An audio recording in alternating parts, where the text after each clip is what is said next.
I'm telling you, this CEO AI token is a trader's dream. It's moving up and down like a yo-yo. 50% up today, minus 70% tomorrow, and it's just bouncing up and down, probably liquidating millions of people all by itself without any manipulation needed. Anyway, the market looking relatively red today because obviously we have bad news all over the place and there's a lot of FUD, there's the tariffs, and coming up in a couple of days is the CPI data in the United States. So the Fed, of course, is having influence on the market again. Mind you, because the market is closed, or not the market, sorry, because the government is currently closed, who knows if this is even going to happen. The data might not even materialize, but that doesn't stop people from speculating and feeling some kind of way, especially when a lot of these trades are algorithmically scheduled anyway. So some of the trades are going to happen whether or not the data comes through or not. So shout out to Wall Street with all the manipulation and influencing of the market. Talking of the actual market itself, XRP a little bit down along with other tokens. It hit $2.52 yesterday and got a lot of people happy. I don't know if that was due to the announcement of the NASDAQ story. I'm going to talk about that briefly actually in a minute and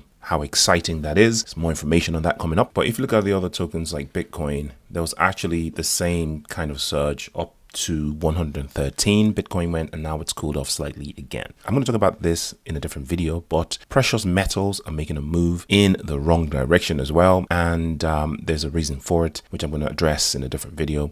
But for now, let's talk about XRP. So as you can see, the frenzy continues with the Japanese bank SBI Holdings announcing that they are supporting this whole Evernorth project with $200 million in investment. So we're looking for $1 billion and already a good 20% of it is down by SBI. Obviously, Ripple is going to put down a good chunk themselves, and there's no doubt other companies looking to put down money. I'm sure that they're going to surpass that $1 billion very quickly. They probably already have. In fact, what usually happens is that before these announcements, they probably already have commitments from several authorities. Some might be even private or secret or what have you. Some are probably individuals with a lot of money. I can imagine perhaps the Trump family might be playing a little bit of a part in this, but you never know. Not all of these are disclosed, but of course, once it floats, all that information would be in the public domain and we shall see what is going on. I think a lot of excitement in that particular direction. So I saw someone ask me a question that is XRPN going to replace XRP? Well, they're two different things, even though XRPN will be leveraging XRP and obviously would be linked to XRP in terms of its volatility or what have you. And it gives and offers exposure to people in traditional markets to the XRP token. But these are completely different instruments. XRPN would be a NASDAQ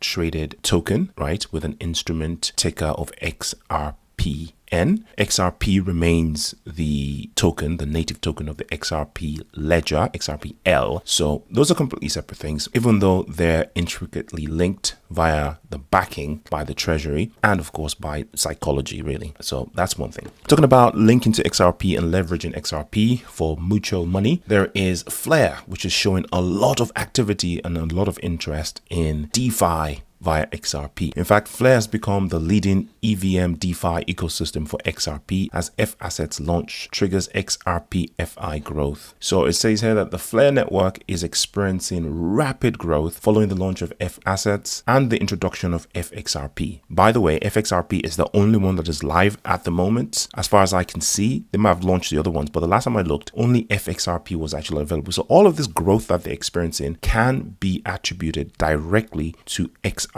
So just remember that it's not necessarily all the other tokens. There's also a Doge and a Bitcoin asset, but the XRP asset is the only one, is the first one to be out and the only one out. And they recognize that because obviously there's countless places you can stake and earn Bitcoin and Doge. But XRP, there was pent up demand because there was a bit of an opportunity there with not so many options, right? So Flare network is experiencing rapid growth because of XRP, and they've risen nearly 38%, driven by FXRP activity, as it states here. Another 15 million XRP was bridged to Flare over the weekend, which is just this past weekend, bringing the total total value of XRP on the network to $86.2 million worth as of this writing of this article. Effectively, it makes Flare the largest EVM DeFi ecosystem for XRP. But you know what? I think they're going to see some competition from the native EVM, the side chain for the XRP ledger, which is active. They're going to see some competition from Coinbase with their MXRP, or is it CXRP, one of those wrapped XRP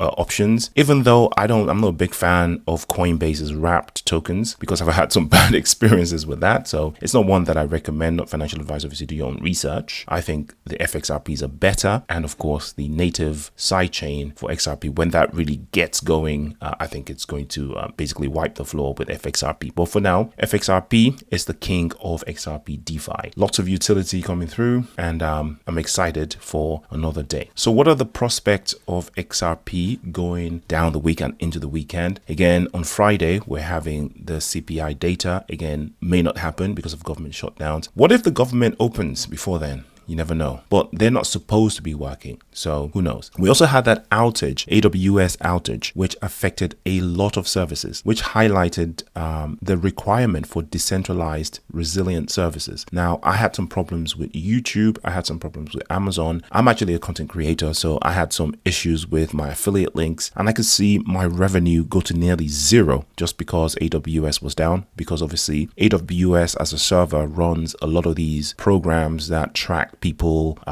online cloud services, etc. So not only couldn't people access the internet, people's revenue was affected massively by this stuff. So big need for decentralized platforms like blockchains.